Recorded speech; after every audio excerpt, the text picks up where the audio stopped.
Welcome to the Round Table. I'm Jennifer Eller, and with me today is our pastor, Mike Hill, and then between us is Chrissy Garrett. Yay! So glad to have you on, Chrissy. Super excited about being able to talk through your story. Had a little chance to talk in the beginning, and it sounds like, God's done some amazing things, and you've went through a lot. But before we get there, tell us a little bit about you. What do you love to do? I love to do accounting, but I don't get to do that anymore. What? Like you love accounting? Yes. How did that happen? Like, did you just grow up loving accounting? I've always loved and that was your organized math. I love math. I love organization. That's a first on the podcast. Somebody that loves organized math. Yes, Wow. I love auditing. Did you do that for a living? I did. I worked for the IRS. Oh, No, not bad. No. I ran a volunteer VITA site, which is voluntary income tax assistance. Okay. Where you for the IRS? For the IRS. Okay. Where you do the taxes. Volunteers do the taxes, and I would check them, and then we'd send them. Yeah, but you know what I mean. Like when people hear the IRS, they're like, oh. Yeah, I know. Yeah, they're really not horrible. Huh? They're not horrible. Okay. You're not We're going to agree to this. You are not horrible. You're right. You are not horrible. The IRS is up for debate. Yeah, okay. Yeah, no, I'm just kidding. Yeah, what else do you love to do other than organize math? Do you watch movies? I'm not a real big You don't watch TV TV? person. No. Me and my husband like to, when we go on dates, we like to go to the new Christian movies coming out. Okay. Have you watched any of them? Oh, yeah. Which ones? What's the The latest? Blind was probably one of my favorites, but my all-time favorite is The War Room. Oh, yeah. Wow, that's an older one. That is, we went to church when we went when we went and watched that movie. I had Princess Night at my house where had a bunch of ladies over, cooked them a fancy meal. What stuck out when you watched War Room? What was something that was like, wow, that was impactful? The just total reliance, her total reliance on God. Yeah. She had been through it. And when the older lady lost her husband, and she realized that she needed to put God first and foremost in her life, and then she trained somebody else to do the same. And I love it when, but my favorite scene is when she. The mom, not the older lady, but the mom, can't remember her name, Priscilla plays her. She's walking through her house and she's calling Satan out, and she's like, this house is under new management. Because I do that. I go through my house and I pray through my house, and I touch the doors, I touch the windows, I pray through it, and I tell them, get out because you ain't got no business here. Yeah, I loved when she opens it up and actually has the room, and you go in and there's all this stuff. Like just the thought of the faithfulness of somebody to continue to pray through the hard times and through hard stuff, like that's not easy. Yeah. And I just watched The Blind this week. This weekend. Yeah, that was good. Which I love the Phil Robertson story anyway. Yeah. Like I love Phil. Yeah. I love the whole concept. Simplicity, Jesus, like he changes everything. Yep. Not going to mince words. I love that part. Yep. Like I love that. Hey, it is what it is. You are who you are. God can change anybody. Yep. I love how he's, this is who I am. Yeah. Unapologetically, this is who I am. Right. Right. I love that. And when he preaches, or when he's on podcasts, or when unapologetically, not only this is who I am, this is what I have to say. Yeah. Which. Yeah, there's no gray area. Yeah, I love when you don't have to wonder what somebody's thinking. Yeah. He just lets it out, and Yep. Yeah. And it kind of goes to my whole, I want to be a hillbilly, so I wish I was as much a hillbilly as Phil Robertson. And I wish... Might be closer than you think. Or if I could grow a beard that big. Like if I... You kind of have before. That's not very flattering. No, like I want it to hear, and the thing has just... The growth has been stunted. Something has happened. I've tried hair growing serum, rubbing it on my face. Like, I've tried it all. I don't know what's going on. Maybe I need to quit wanting it so much. Gotta quit wanting it so much. You quit wanting it, you're gonna get it. That's the way it works. Yeah. So you from Huntington? Yeah, originally I was born in Huntington. And Originally, then, like you moved away? no, my parents, well, I went to 13 different schools. Okay. How did that happen? They were- In and around this area? In and around here, Okay. Wabash, Huntington, irresponsible parents. We actually went to school for a little while together. I Yeah. don't know how long that you were at Huntington North or when that was, but I know there was a small section One of time. semester. One semester. Okay. Yep. Really? Yeah. Like but- you remember? Yeah, I remember do. her. Yeah. I mean, Do you have any vivid memories of Jenny? oh, Isn't for that what she goodness was sake. called? Right? No, in she high was- school? In Yes, people I called did. you in high Mikey. school? Yeah, everybody called you. Nobody called me Mikey. Well, don't call me Jenny. No, but did people not call you They Jenny? did. They That's did. The only I reason know, I said but- it was in high school you weren't known as Jennifer. No, you I was were not. Jenny. I Do was. you actually remember? Yeah, I do. So anything stuck out? Like, She was just nice. aw, some things never change. Yeah, she was. Right? She was just always nice. She wasn't a mean girl, Yeah. and we had plenty of those. The plenty of mean girls. Yeah. Yeah. So out of 13, did you have a favorite? Favorite school? Yeah. Northfield. Did you really? Northfield High School. Yep. Wow. I was the mascot. Yes. I went to I nationals. want to be a mascot too. Went Yeah. to nationals for accounting.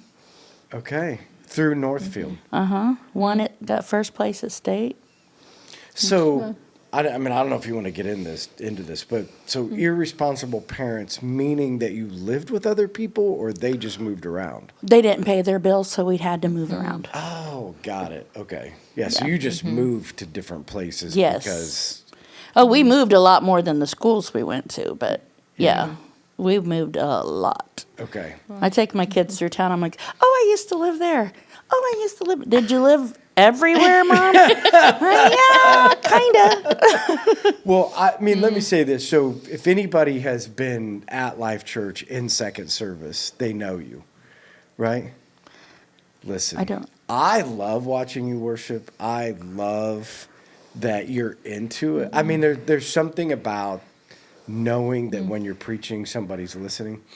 Do you know what I mean? Yes, and I do. I love that about you, and I love the freedom of expression, if that's the right word. I love, the way that you worship. And so if you don't know, you should come to second service. She sits in the second row, right in the Yep. middle, right? Like you need to come and yeah, meet her because I think it's inspiring to watch people that are willing to just worship, willing to kind of let it all on the line, which again, it always intrigues me of how people get there, right? Like how do you, from where you are today, like if people would see you and where your faith is, how did you build that faith? So when you go clear back, let's go clear back. So when you were growing up, was faith a big part of your family? So kind of walk us through your story. How did that Okay. work?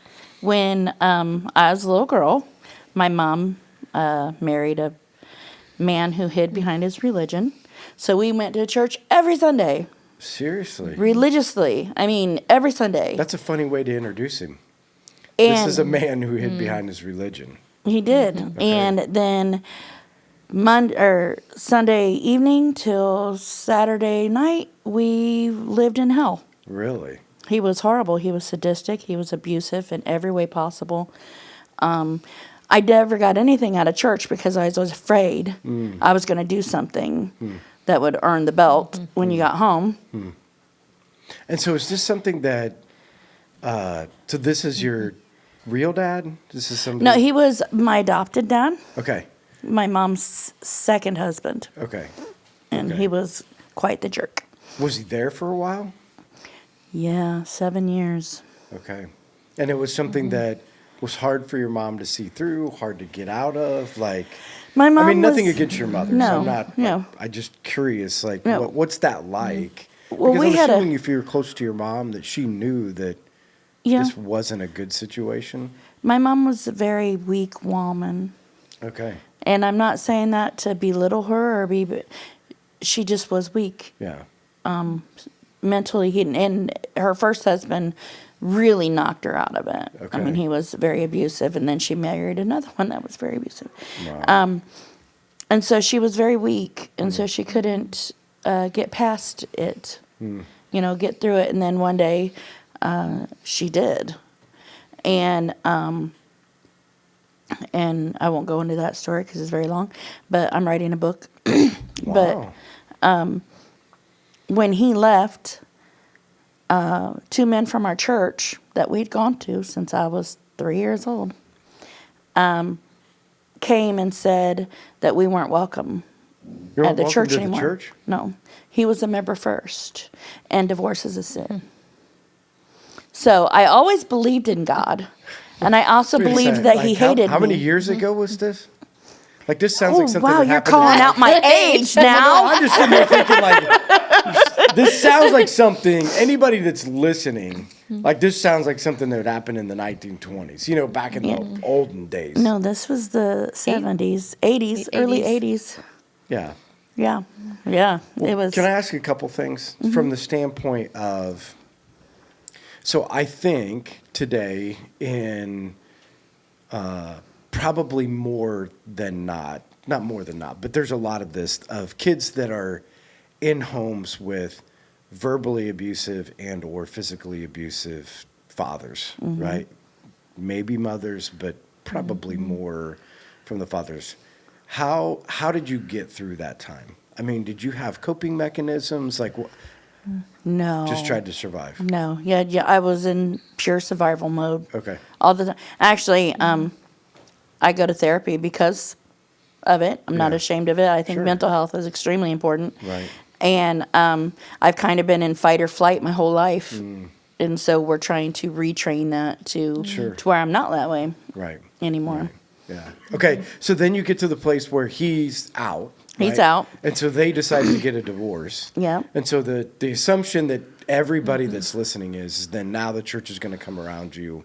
Now the church is going to support you, because that's what church is supposed to do. Yes, that's we what were they're just supposed talking. to We had a do. podcast this morning. We did, and we were talking about the church, right? And what's the disconnect? Like, what is it? He brought up a stat: 40. I'm not going to say it right. 49% involvement of people in a local church, and that meant that they were only going once a month. That was 15 years ago.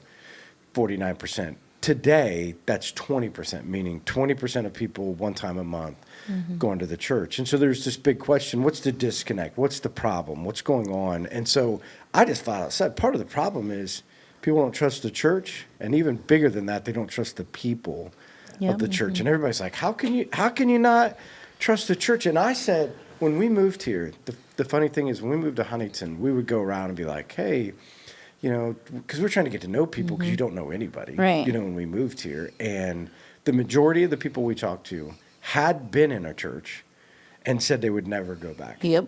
Never. I've been in it. I've been through it. I've been burned by it.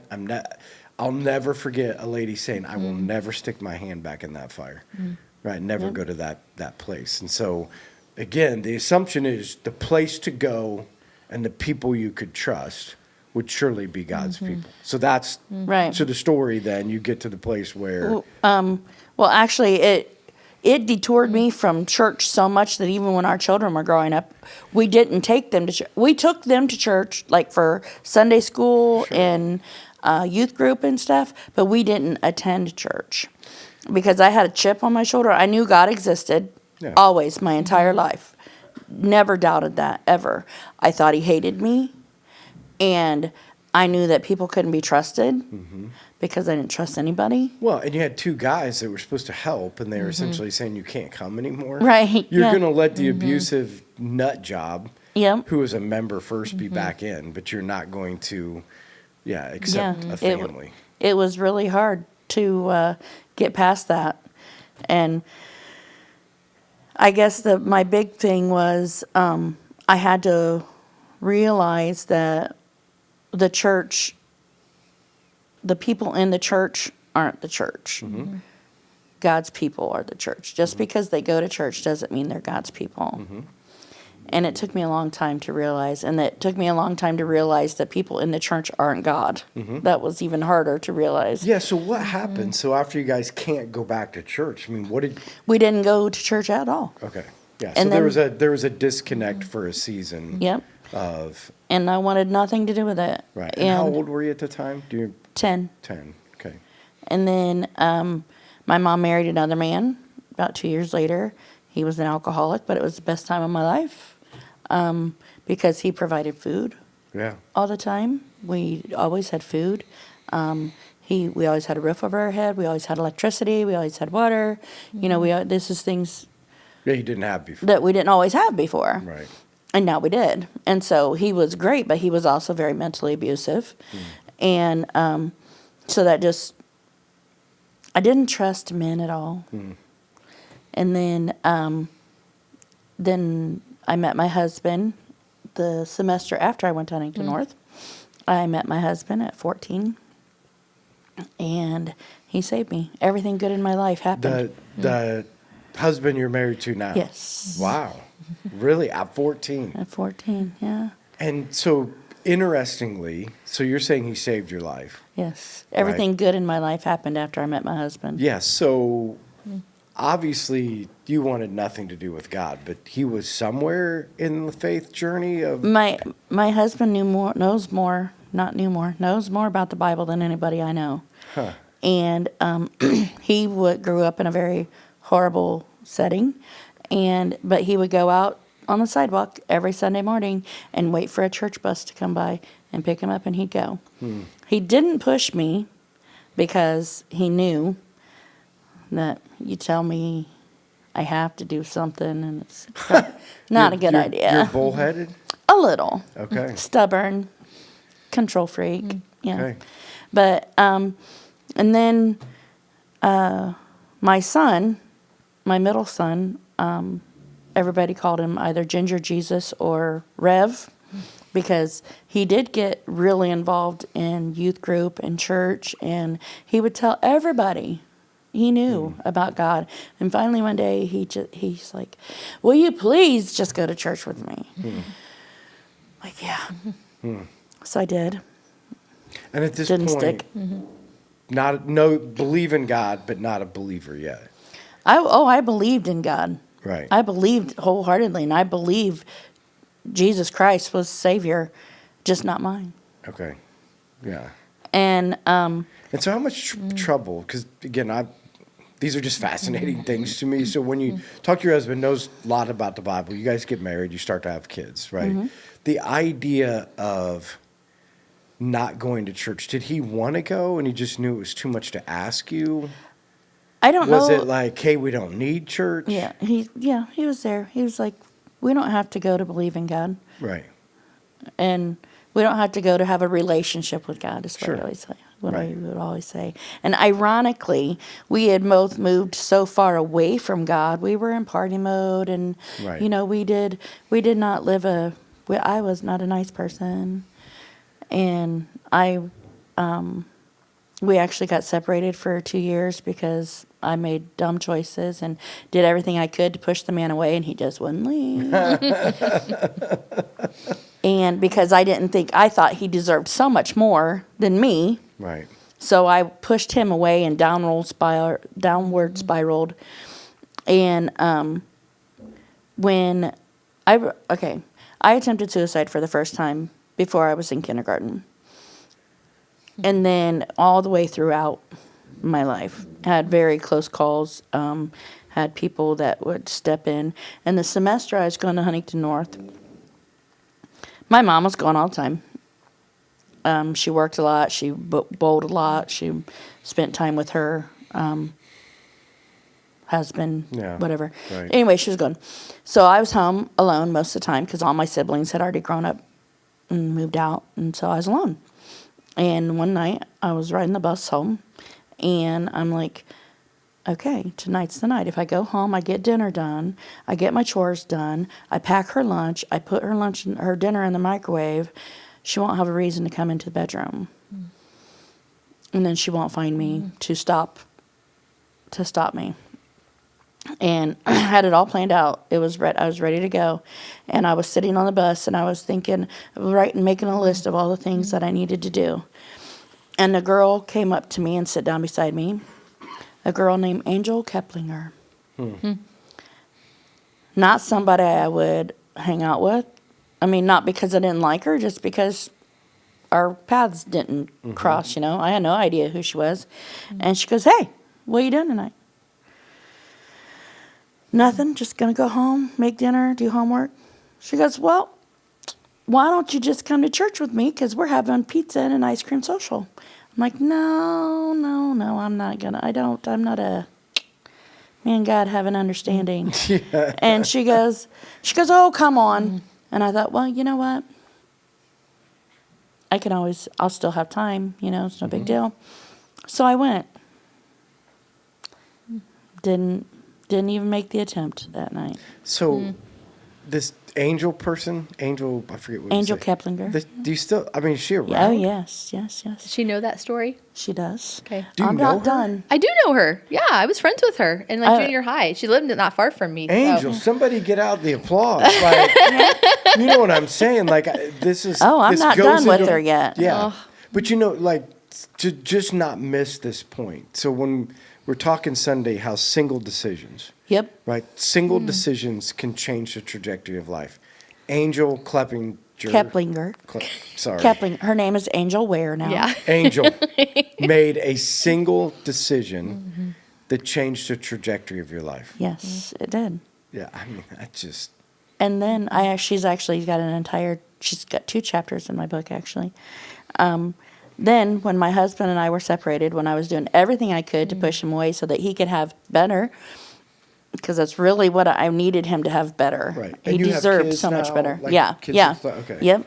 And so we were separated because I had finally got him, pushed him away.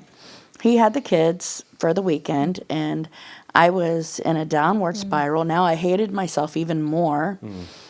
And I was shopping for the kids' lunches for the next 2 weeks, their school supplies, any clothes, anything that they would have needed for the next 2 weeks. I was getting it all shopped up. So Max wouldn't have to do it because I wasn't going to be around and he didn't know all that stuff. And I made notes and I, made him a whole tablet of things that needed to do and things that Brian couldn't eat and all this stuff. And I was going to go home. And I actually bought the pills that I was going to take while at the store. And a woman came up to me, Chrissy! And I turned around and it was Angel. Oh, my gosh. I said, well, hello.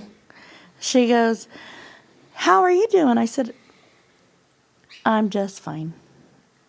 And she goes, what are you doing tonight? I said, just going to go home and relax. Max has the kids. She goes, well, good. Why don't you come to church with me? We're having pizza and an ice cream social. And I literally went, are you serious? They have pizzas and ice cream socials. Wow. They Different still church. having them. Oh, Different it's a different church. Wow. And We might need to change missions. I seriously cannot Pizza make parties this and up. ice cream socials on Wednesday night save Right. lives.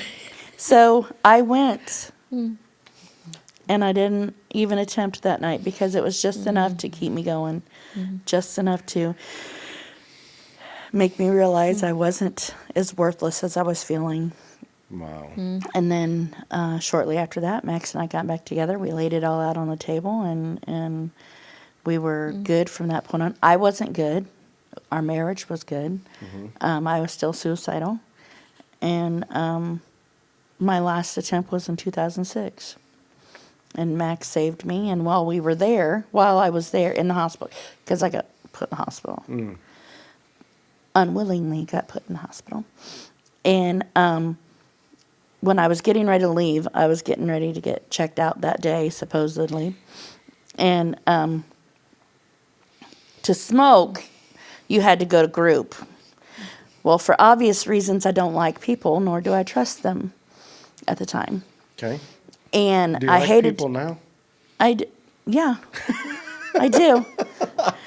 But I hated human contact. I did not like to be touched. Sure. Got it. I built a wall of pillows and stuff around me when I went to group because I was a 3-pack-a-day smoker, and I was having my cigarette. Okay. And so one of the techs that would take us down to smoke, he goes, I was just standing there, and he's like, Garrett. I'm like, yeah. He's like, get out of your head. You don't have the degree for that. because I was being quiet. And he handed me this note. He said, when you go home, I want you to put this on your refrigerator. And he handed me the note, and it said, Chrissy, I'll be handling all your problems today. Love, God. And I'm like, sure. But I did it. I went home and I put it on my refrigerator, and that was the first real concrete step to my transformation. Right. And then I went to college, and then in 2011, my nephew, who we raised a lot, he's like, Aunt Chrissy, you go to church with me for Easter? I'm like, oh my gosh. Because I can't tell my babies no, Right. And I'm like, yeah, I'll go to church with you. And so preacher was up there preaching, and I'm just like, oh my gosh, would you shut up? Seriously, that's how I was. And then at the end, he was giving an invitation. And just kept going and going and going. I'm like, oh my gosh, would you shut up? I need a cigarette. I need to get out of here. And then I got like a Gibbs smack. Do you know what a Gibbs smack is? No. NCIS. You ever watch that show? NCIS? No, I've never seen it. Nick must have seen it. Have you seen it, Jennifer?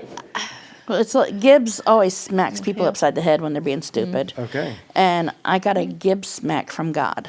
Okay. Stop being stupid. Yeah. And I realized that the invitation was for me. So I went up there, did not give my life to Christ that day. However, about 30 people laid their hands on me. Now remember, I hate human contact. Right. And by the time they were, I was bawling. I was a mess. And I've been that annoying person hugging everybody since. I hug everybody. And then my mother-in-law, a couple months later, she's like, why don't you come to church with me? Why don't you come to church with me? And finally I went, shut her up. I went. 2 weeks later, I gave my life to Christ. And for the very first time in my life, I felt peace. That's awesome. It was. And that's in 2011. 2011. Yeah. So at this point, all of your kids are born. Oh, yeah. Yeah, We're actually 2 years from empty nesting. Okay. And, Wow. And that was wonderful. Empty nesting was lovely. So you had, at this point, so your 3 kids and people coming in and out. 3 kids all excited about the Lord, not excited about the Lord? Because you had I had Ginger one. Jesus. Yeah, one was Right. very excited about the Lord. Right. I have 2 mutes. That's what I tell everybody. I have 2 mutes and one that got it from all of them. Okay. Because that's all I mean. Okay. And that was Ginger Jesus. Okay. And the other 2 were extremely quiet. Okay. Antisocial. Not antisocial, they just socially awkward. Right. And my youngest son got baptized before he went into the military. And he very, very much believed in God. Brian, my oldest son, is on the fence. Okay. And then life was going good. We went from having 6 kids in November of 96 to, oh, nope, not 96. November of 2012, we had 6 kids in the house. July of 2013, we were empty nesters. Yeah, Wow. It was a whirlwind. Because they just all chose to like. Our oldest son works at Yellowstone, so he went back to Yellowstone. Our youngest son went in the military. Like Yellowstone National Park? Yeah. Wow. Our middle son, Ginger Jesus, he and his girlfriend that he met from youth group got married, had a baby, moved to Ohio. And she was one of them that lived with us. Okay. Because she got kicked out of her house. So first girl teenager I had. Wow, that was not fun. Right. And then Michael, he left. I got him another place. And Jake, my nephew, they all just kind of moved out. And Okay. we went to empty nesting. Okay. And I started going on mission trips. Yeah, so from 2011 to where you are today, right? So you give your life to Christ, all of your kids are off, and so now all of a sudden, like, excited about Jesus, excited about faith. So kind of walk us through, been a good road, been a hard road, been a, like... Just because you give your life to Christ doesn't mean you're going to live an easy road. Right. In 2000, I started going on mission trips in 2014. Okay. Going to El Salvador. It was great. Then in 2017, July 8th of 2017, my son and his wife and my 2 grandbabies were part of a home invasion in Ohio. And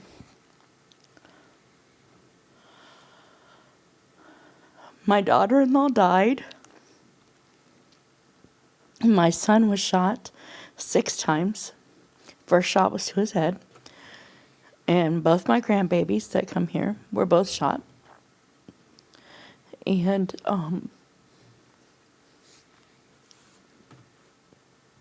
we've had the grandbabies since, because our son, he was shot multiple times, and it did frontal lobe damage when he was shot. And that's where your compassion and empathy come from. And plus he forgot a lot. Then after because they, had him jacked up on all kinds of pain meds. And after those pain meds started wearing off, he realized reality. He didn't like it. So then he started turning to drugs. And we had grandbabies. And then while we were at the hospital, I had been training for a mission trip for 9 weeks at that point. But I was scheduled to leave in 3 weeks. And I looked at my husband and I said, I still need to go. He said, of course you do, absolutely. And somebody's trying to shut you up, So, but people seeing this is where things were different from when I was a kid to as an adult. Our church, it's a huge church, The Point in Fort Wayne. Our church just picked us up. 3 of them from my mission team drove to Ohio to see us for 10 minutes every 4 hours, because they weren't allowed to come upstairs because the kids were under police protection. So they brought us food that I could eat, because I was really very sick at the time. And they brought us clothes, and they, just hugged us, held us, encouraged us. And it was amazing, the support that we got from our church. And then things were starting to get back to normal. And 3 months later, our youngest son committed suicide. He was in the military, and he had gotten out because he had fallen. He did his whole 4 years, but he had fallen in the military, so he couldn't. Like fallen, like fall down. Like Like lost rank, like just right. Yeah. He fell off a cliff onto his back, and so he couldn't pass the PT anymore. Well, when he was in 7th grade, he realized it only took 3 years to graduate high school. So he said when he was in 7th grade, he made his life plan. He was going to graduate high school in 3 years, going to go into the service in the military, in the Army. And after he got out of the Army, he could still retire from the Army at 37. And after he retired, he could still be young enough to go into the academy and become a police officer. And then he could be a police officer and a volunteer firefighter. That was his plan. Wow. He was a genius, quite literally. And I wanted him to go to college, be a mathematician. You know that dude on Numbers? Those people that just see math. They don't even have to do it. They just see it. That was him. I mean, it was crazy. We used to have calculator wars. Like, they would call it out. I have a calculator, and they would call it out to Alex, and I would be entered in a he'd beat me every time. And he didn't want to. He wanted to serve. And then he wanted to serve when he got out. And that fall destroyed that all. And I think it just, we thought he was fine. That's the thing that sucks. Right. I was suicidal my whole life. And I didn't see it. And so, after the shooting, my faith was fine. You know, I knew that God was going to take care of it. We gave it to God. You know, we knew it was going to be hard, but we were going to get through it. Because we were near at the hospital, I kept praying, God, don't take them both. You know, here's my son, been shot in the face, shot 5 other times on his body, and I'm like, don't take them both. You took her, don't take him. They need one of them. And he lived. So I was, you know, my faith wasn't shaken too bad. When Alex died, my faith was shaken. And I was mad. I was very mad at God. And then, about 2 months later, I had another give smack, an aha moment. Satan was using my babies to shut me up. Boy, oh boy, was that a mistake. And when I realized that my anger shifted from God to our adversary, and now sometimes even just my motivation is just to tick him off. I talk to everybody about Jesus. But my faith was shaken. So, just so I can understand it better, the home invasion was just a random somebody shows up at a house? No. It was the gender reveal party in Cincinnati. Well, in Coleraine, Ohio. Was this on TV? Yeah. I feel like I remember this. They shot nine people. My daughter-in-law was the one that died. 3 children. But just randomly? Like, did No. The person had a motive? Oh yeah, there was a motive. It was all drugs and money related. But my family was just in the wrong place. Right. Wrong time. Right. Oh my word. Yeah. It had nothing to do with my family. Sure. No, But it had. Yeah, that's the thing. You just don't hear this. Like, you just don't hear somebody just randomly. Yeah, I got the call. Going in and shooting people. I mean, that sounds like somewhere else. Right. That's when I got the call. I got the call at 11:30. Me and my husband were just getting ready to go to bed. And they're like, "Is this Christina Garrett?" I'm like, "Yes." Or, "You need to come to Ohio, Cincinnati for," I can't remember what name. I think it's just Cincinnati General. I'm not sure. Right. And I'm like, "Your son's been shot." And this is how, it's right at 4th of July, because it was the 8th. So it's the weekend after the 4th. I'm like, shot with what? Because I'm thinking morons shooting each other with candle, or those Roman candle things. Right. And with a gun, ma'am. I'm like, what? I'm like, where are the babies? Where are the babies? And we don't know, ma'am. And I'm like, what? Where's his wife? We don't know, ma'am. But they weren't allowed to tell me those things. Right. So I'm driving to Ohio, me and my husband and Alex driving to Ohio. We have no idea what's going on. Then my daughter-in-law's brother calls me or messages me, "Is it true?" I'm like, "Is what true?" "Is my sister dead?" I'm like, "What?" Somebody posted it on Facebook before family even got notified. Oh my God. Yeah. Yeah. It was gross. Yeah. I'm like, baby, I will call you as soon as I get there. Stay off social media. Stay off your phone. I'll call you as soon as I know anything. Right. And so, Bless you. Bless you. Bless you Sorry. again. Bless you. oh my gosh. So after you get this call, so you process the original information, right? Like your son's shot, you're going through the whole. Yeah, I'm thinking, where's my daughter-in-law? Where are the grandbabies? Why isn't she with? And then I'm getting mad at her, Right. you know, because. But then I get the phone call from her brother or the text from her brother, and I'm like, okay. And Max is like, turn your phone off. Just turn your phone off till we get there and we have more information. Right. And then everything was confirmed. We had to be the ones to tell Brian. It was rough. Yes. So two things. How is he today?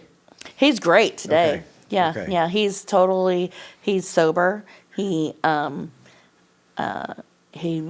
spends every minute he can with the kids. Okay. He's working towards. He's got a plan to get things set up where he can have them back. Okay. But it's just been a long road, and he's got to process also. The fact that he wakes up breathing every day, to me, is a win. Right. And so, but the cognitive part, Yeah. he's back He's to. good. Yeah, he's good. He doesn't remember some vital things in his life.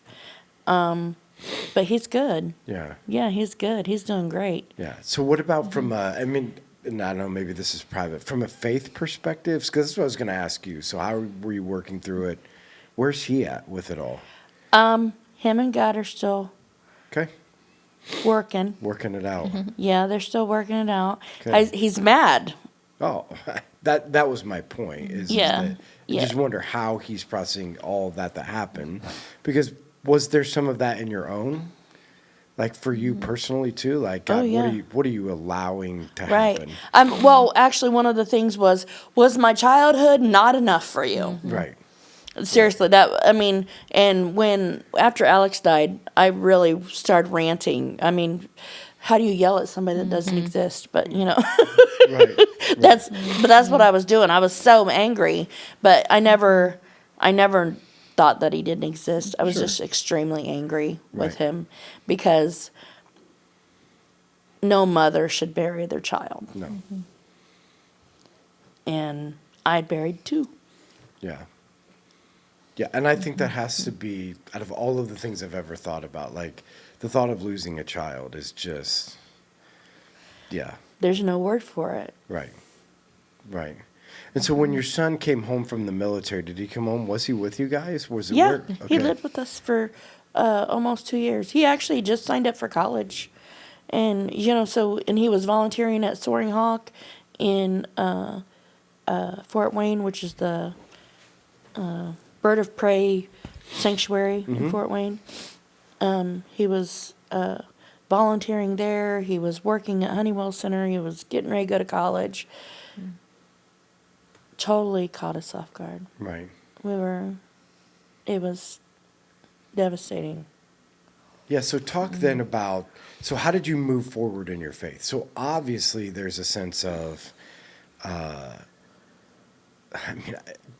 guess I'm just speaking from my own part from losing somebody, like the sense of confusion. Like, Yeah. I mean, you're trying to process all of that stuff, and there's just a sense of not even confusion in the situation, but confusion even with God. Like, Right.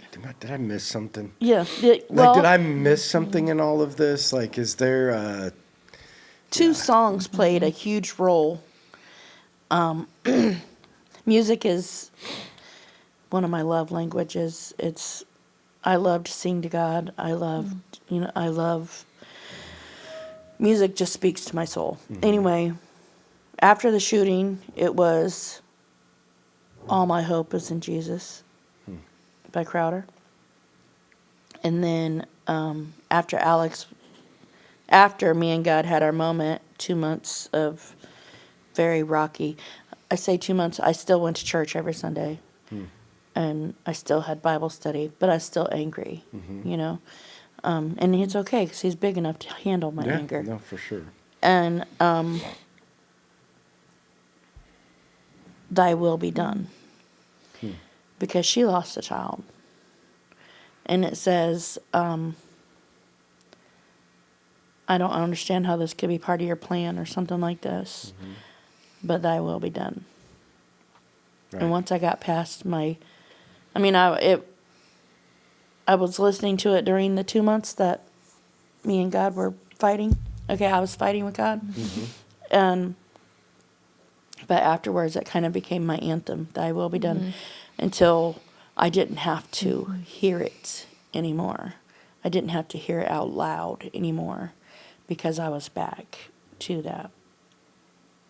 You know? Right. Does that make sense? Oh, yeah. No, I mean, it's, well, and it's always so how far removed are you from that tragedy?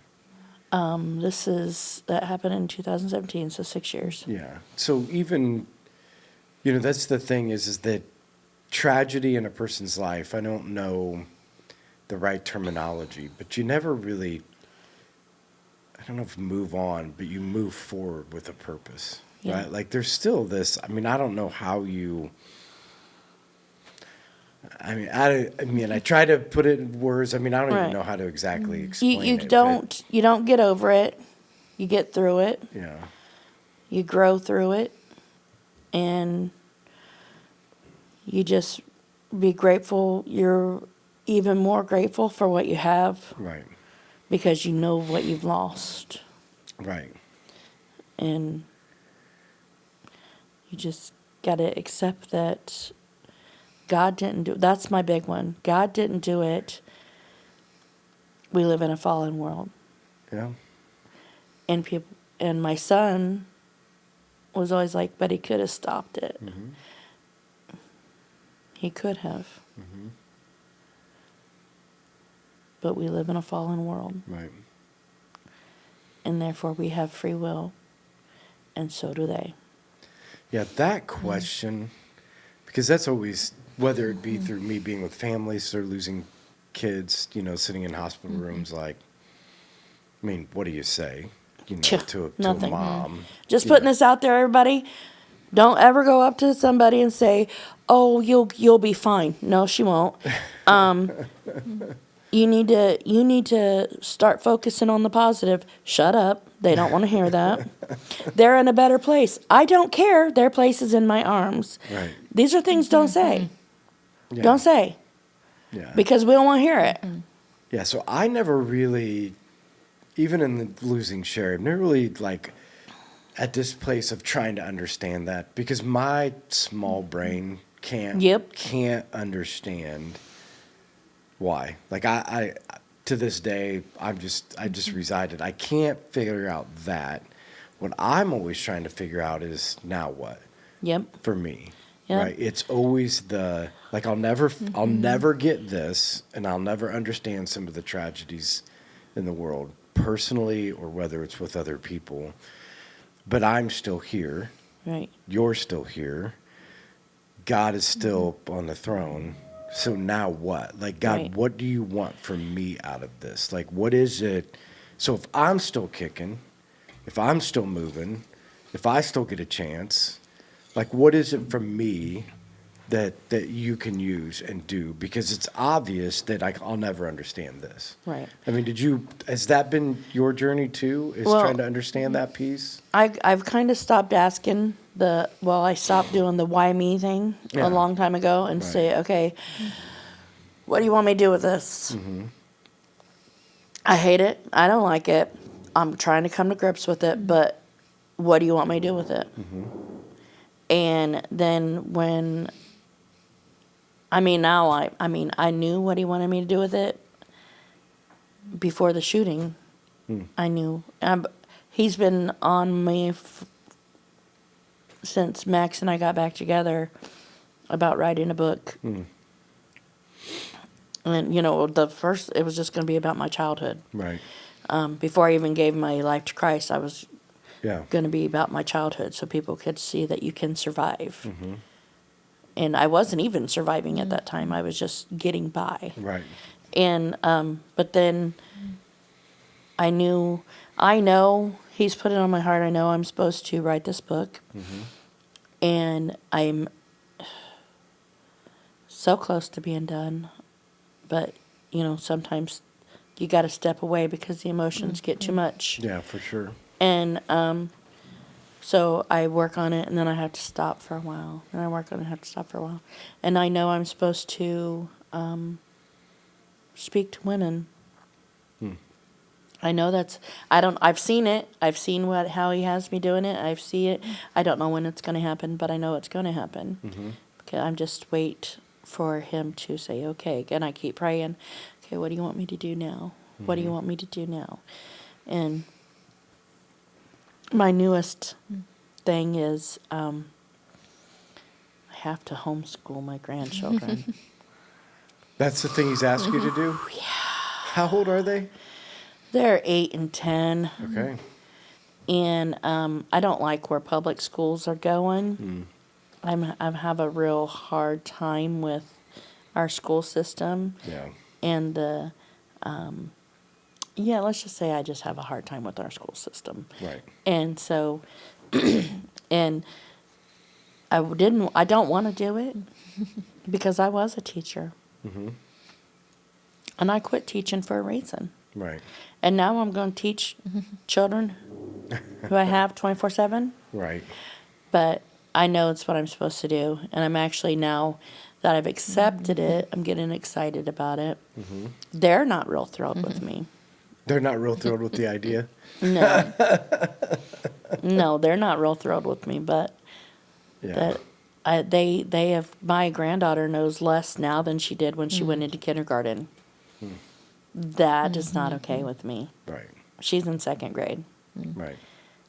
And I had her doing way more than what she knows now before she went in kindergarten. Yeah. Do they have any physical limitations from the shooting? He has nerve pain in his Okay. leg because the bullet went through and through, but it went through the bone. Oh my gosh. And he was shot in the head back here, but it ricocheted. It at a quarter of an inch lower, and it would have went in his skull. But they both have trauma, and Yeah, for sure.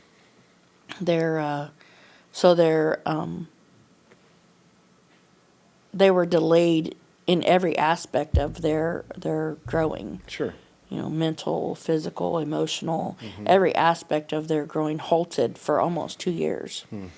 Even, they didn't get taller. They just, Yeah, I can't imagine. Yeah, that whole process. yeah, it was, and they still have, we still have night terrors. Fireworks, nope. Right. For my granddaughter. Now, my grandson didn't have a problem with fireworks. And he was 3.5.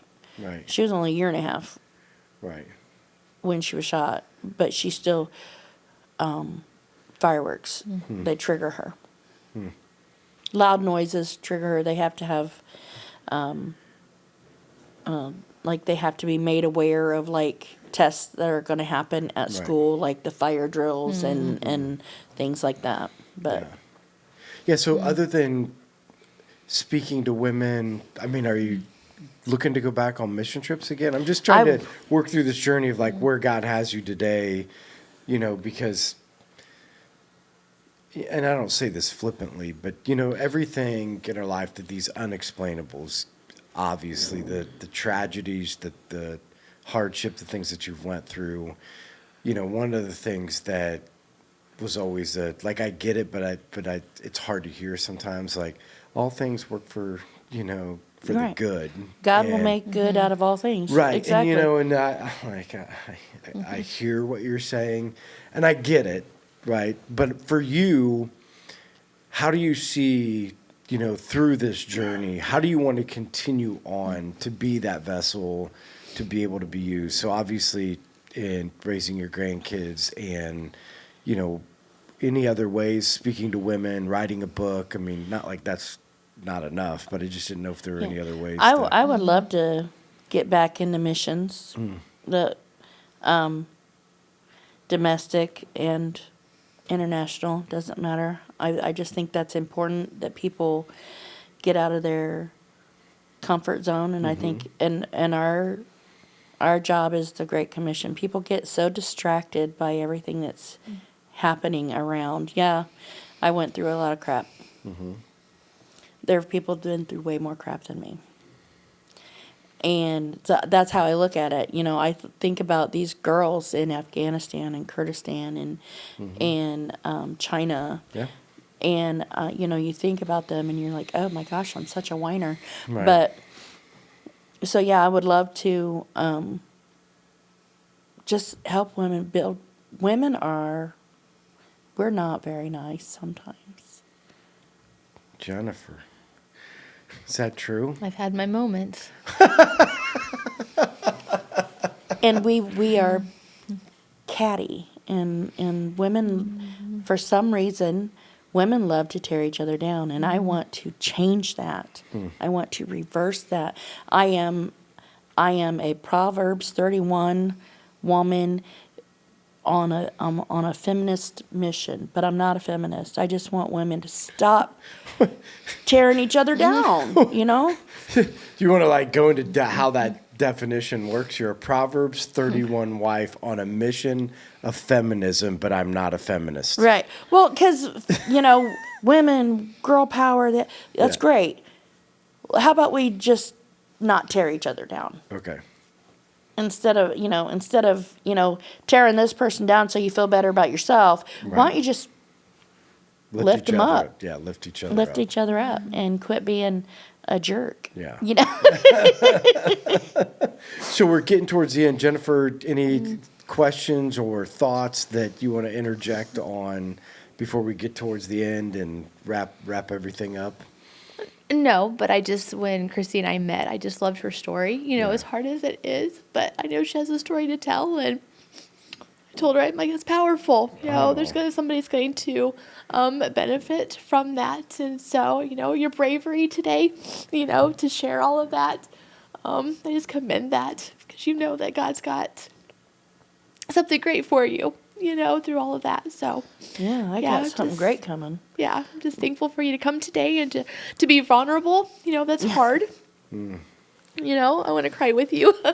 But Thank you. just love your spirit, and, you know, all these years just to, you know, it's always fun just to see where people are, and, you know, you don't realize all the things that people go through in your life, you know, and so, no, just. It's powerful in good. so many ways. Yeah. I mean, it's powerful from the single decisions that transform people's lives. You know, the idea that Angel made a decision that's as easy as, like, this is the thing I think people miss.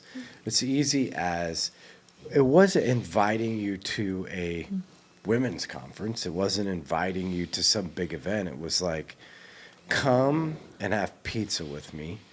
Because this is the thing I think people miss.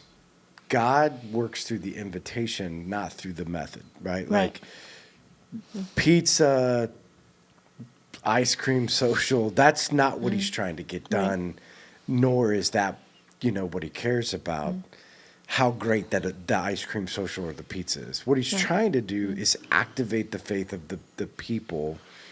And when he activates faith, it's amazing. Just think about this. Because somebody chose to, I can't imagine, right, that's just, if she's just doing it randomly. Like, she had to really take a step and say, you know, I'm going to invite. And in that moment, this is what we need to understand. We think, oh, well, they might say no, and they might not come, or, you know, they might reject me, or they might come and the pizza sucks and the ice cream is terrible, and you know what I mean? Like, you go through, this is what happens with people, right? Because we're always telling people, if you want to grow the church, if you want to grow God's kingdom, it starts by an invitation.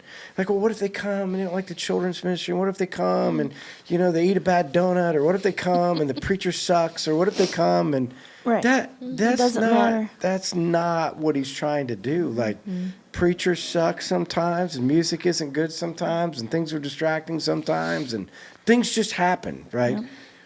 because she chose to make one invitation, right? And that invitation, your life was saved. Yeah. Literally. That's what I mean. Like one invitation and a life was saved. And this is why, I'll just get on a soapbox for a second. This is why I can't. If you have been going to church for this past year and you've not invited somebody, shame on you. Because it's not about even them coming. You're missing the point. You're missing what God wants to do through you. Yep. Right? It's not about, I don't know if they will or won't come. Like, he's Doesn't trying matter. to do something in you. Right. And in doing something in you, not only did Angel's life change, right? So did yours. Yep. You were saved forever. The invitation to come to church, knowing, like, I'm just guessing because you don't hide much, So I'm guessing the person that invited you to church, I can't remember the name back then, that invited you when you finally went. They weren't like, oh my gosh, we're going to invite her. She is going to be like, I don't want to go to church. Church sucks. Like, it couldn't have been an easy invitation. No. But in that invitation, think about this. In that invitation, you thought the preacher sucked. Like, the message was boring. You thought the invitation was way too long. You know how we get caught up in, like, all of these things. Did we do it right or did we do it wrong? Right. Somebody laid hands on you. Somebody was obedient. Somebody did that, and your life was transformed forever. Yep. In that moment. Like, in that moment. And you didn't even like it. That's the thing I think we just got to get over. That's the power of your story is twofold. It's the power of God working on our behalf, even in the midst of things that we don't understand. And the thing even beyond that, my life was changed. But then I went to another country, and there was one day when the Holy Spirit took over. I'm just up there, and I'm just like, The Holy Spirit took over while I was up preaching to these women in El Salvador, and 120 women gave their life to Christ that day. 124 women gave their life to Christ that day, and I'm just like, what? Yeah. So, Angel's little invitation saved me. Jake's invitation got me past the human contact. My mother-in-law, my nephew and mother-in-law, or my mother-in-law invited me, got me back into church. 2 weeks later, gave my life to Christ. That changed me completely. Then I'm going to El Salvador. The ripple effect is amazing. Right. It amazes me. So my husband, God asks me to do things sometimes that I don't want to do. And I'll argue with him because that's who I am. He made me, he understands. Yeah. And one day me and my husband were in Golden Corral. And this was right after the shooting. And the men who shot my son were African American. I was still terrified most of the time. I was afraid all the time. Because your world is shaken. Yeah. You realize monsters are out there Yeah, now. for sure. And this couple was sitting over across from us, and they were arguing. And then he was on the phone arguing. And then they were arguing. And God, this whole time, God's like, you need to go pray with them. You need to go pray with them. I'm like, no, ain't having it. And they came back with desserts, and he's like, you need to go do it now because they're getting ready to leave. And I looked at my husband, and I said, God ever make you do something you don't want to do? He's like, no. I'm like, well, bless your heart. And I got up, and I went over there, and I said, excuse me, I don't mean to interrupt. And he said, but you need to pray with us. I said, I do. And he's like, I was just telling her that we need to start having a better relationship with Christ, with God, when we seen you guys praying before you start eating. I told her that we need to start doing that, having a better relationship. And I got down on my knees and we prayed together. And so I guess my big thing is when God tells you to do something, just do it. Right. Because you're going to be blessed more than the blessing that you Right. give. Well, and again, you just got done watching The Blind, which is the story of Phil Robertson. And if you watch it, this preacher goes into a bar to try to, lead. And Phil was a nut job, Right. And Phil's sister said, and I'm a firm believer in this, is that if you save one, he'll save thousands. Now think about this, right? Like this is where we get lost. This is where the Christian church gets lost. Who in their right mind is going to think Phil Robertson, right? Right. Who in their right mind thinks that Chrissy? Right. You see what I was a horrible person. This is what we do, though. Like we categorize. It's almost like we hedge our bets. Like let's pick the people that will come. Right. Let's Right. do the easy ones. Like Right. the person that's just been out of church for a week and didn't like their church. Let's invite them because they're prime for the picking. Right, right. You know what I mean? We're prime for the picking on the people that have been in and they've been hurt and invite them over. Right. But what about those that are lost? Completely. Right? What about those people that the chances are few? What about the Chrissys? What about the Phils? What about those people that, it's nothing more than obedience, exactly what you said. If I go, if I do, I trust God with whatever is going to happen. With Phil, you save one, you save thousands. With Chrissy, you save one, and you have just brought up 125, but it's going to be a ripple effect of more and more and more because people made single decisions in your life to approach you in times where you were unapproachable. Yes. Very much so. I mean, learn a lesson. Like that's a message, right? That right there is a message straight out of Scripture of this is real life of how this should work and how the church should be activated into evangelism and how the church should trust that one single decision, one single invitation. Because we talked about it. We want to change the world. Well, it changes through a single decision. Right. Changes through a single invitation. And another thing that I love to think about is because I'm a helper. I like to help. Well, you can't help everybody. So help one person Yeah. the way you would love to help everybody. Yeah. Help one person that way. The way you would love to help everybody, help one person. You don't have to try to save everybody. Go to one person. Yeah. Just one person. My sister, I never thought in a million years would give her life to Christ. But I kept inviting her. And then she did. Yeah. And it's just like, you know? Yeah. Well, let's just leave it at that right there. Okay. It's a great way to end it, right? If you're out there, here's Chrissy's advice through the Holy Spirit. Love one like you would love to love many and let God do things that only he can do. Yep. Great advice. I think we should end on that. Perfect. Yeah. Okay. Want to send us off? Jenny? If anybody comes up to me on Sunday, I'm going to come and hit you. Yeah, I'm just listen. putting it out there. So if you want me to hit Mike, come and call me Jenny, and I'll walk up there. Revert Jennifer back to her high school days. Just go up and say, "What's up, Jenny?" And it was Jenni is how I spelled it. It was kind of really cool there too. So, anyways, so if you're not part of our roundtable group, text a podcast to 260-408-8383. We'll let you know when the podcasts are up. May pose some questions to you to get your opinions, or if you want to be on the podcast, we would love to know that as well. Yeah, good. So if you're watching, if you're listening, whatever it is, so first of all, when this podcast drops, this is what we'd ask you guys to do. Like, share, comment. It gives us an opportunity to have a reach that we wouldn't normally have, like and get on other people's timelines, other people's social media. We would love comments, even if the comments are just encouraging, right? Like, this story changed my life. You don't have to, it doesn't have to be a big thing. It can just be any comment. We'd love to be able to have it, put out there. If you see Chrissy on Sunday morning, make sure you come up and say hi. We'd love second service, second row. She's there, every week. Come up, say hi, give her a hug. Now that she doesn't hate contact anymore. So come up, give a hug. And again, I think we just leave it with this understanding that our single decisions can transform the lives of people.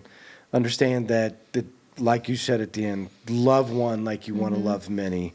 And then just allow God to transform you, whether it's through your tragedy, through the everyday things of life. But when he does that, He'll do amazing things. And I'm super excited to watch him work through you and the things that he has in store for you. And just because it's obvious God has a great plan for your life. Yes. So, yeah. So everybody, thanks for joining us, and we'll see you guys next week. Bye.